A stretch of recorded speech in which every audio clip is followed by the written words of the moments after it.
Why should a person study difficult Torah? Why shouldn't I just study easy stuff? No? You asked the question, let's see, what kind of answer you have? Why? Why do I need to break my mind? Why can't I just coast? Why can't I just read stories? So repent of sins. You want to repent for wasting seed. You have to break, you got to sweat and... Chazaku Baruch. Chazaku Baruch. What else? Sutton? The answer you want to hear is probably you're going to value more once you work for it. Chazaku Baruch. Good.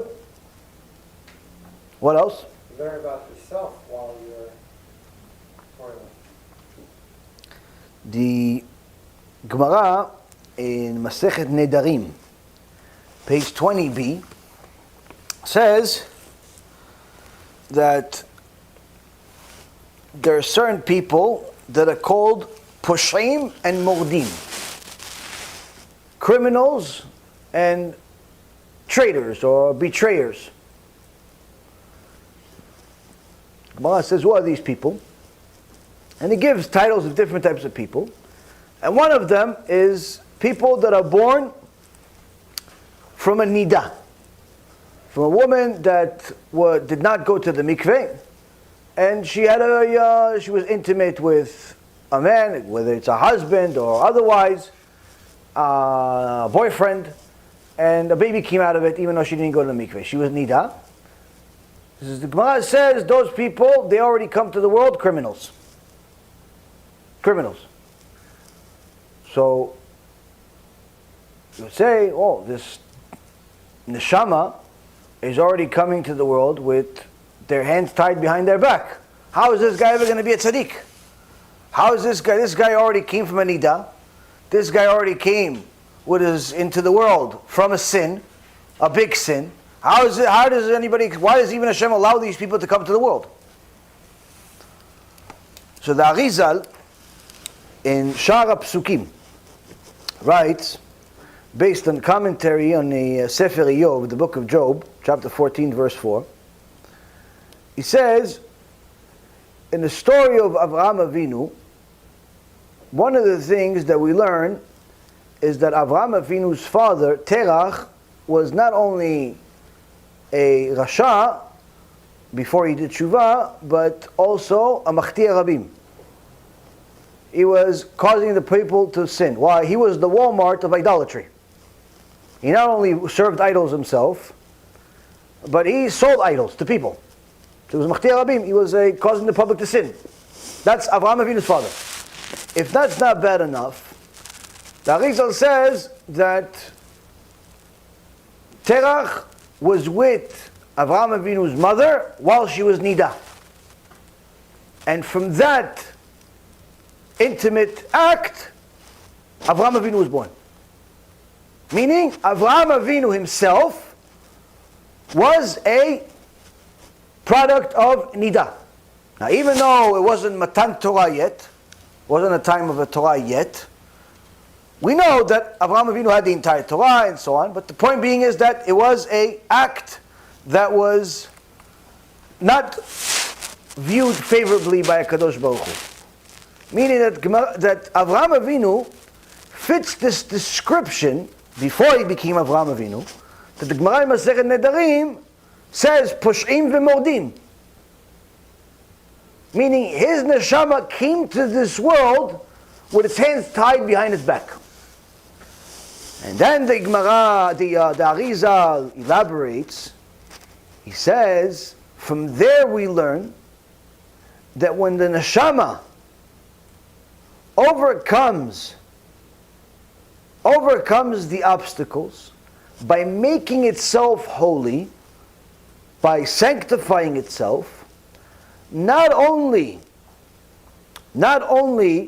does it elevate itself to a higher level and fixes the deformity, if you will, that it has because of coming from a forbidden relation, but if it elevates itself, it also fixes those that came before it. Meaning, Avraham Avinu fixed the deformity of his father Terach.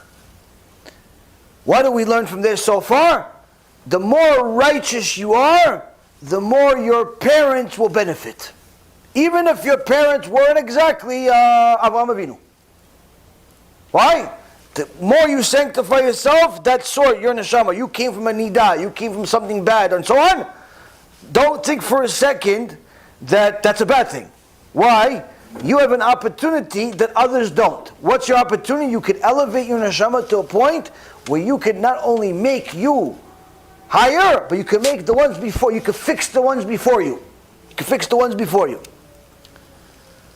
As we learn, he says, from the pasuk in the book of Job, chapter 14, verse number 4, Mi eten ta'o mitameh lo echad.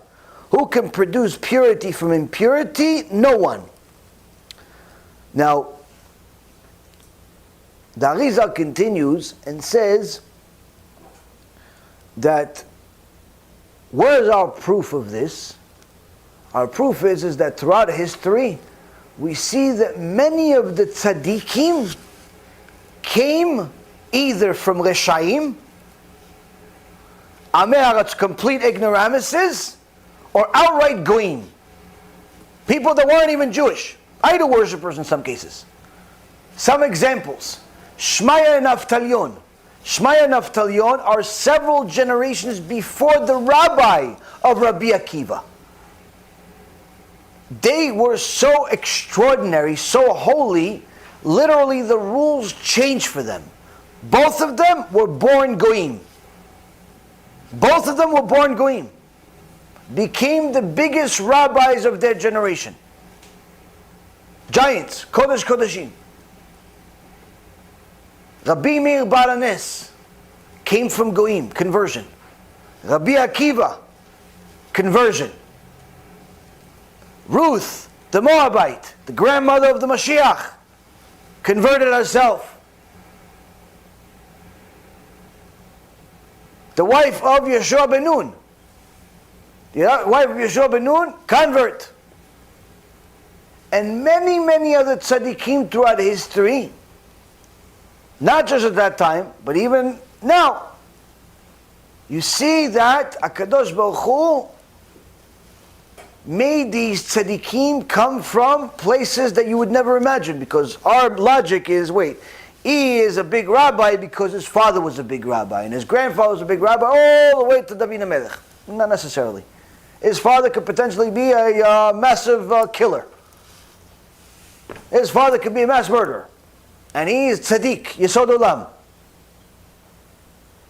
Why? He chose to elevate his neshama. B'Shem Hashem Na'aseh v'Natzliach, we're very excited to offer you the new BeEzrat HaShem app 3.0. It's a newer, faster app, full of Torah, lots of Kedusha by the shiurim that we do, myself, Rav Ephraim, Rav Chaim, where you'll have also newer features where you're able to use the app while you're using other applications on your phone. You'll be able to share the lectures directly from the app. You'll be able to donate online and support our Cube and our Torah work that we're doing. And the most exciting feature is that you'll be able to actually ask questions directly on the app and get answers from the rabbis directly from the app. This is something unprecedented, and Baruch Hashem will be able to offer it. Thank you again for all of your support. Check it out. Make sure you have the kosher Torah that will re-energize your neshama each and every single day. Call to B'chava Tzlacha.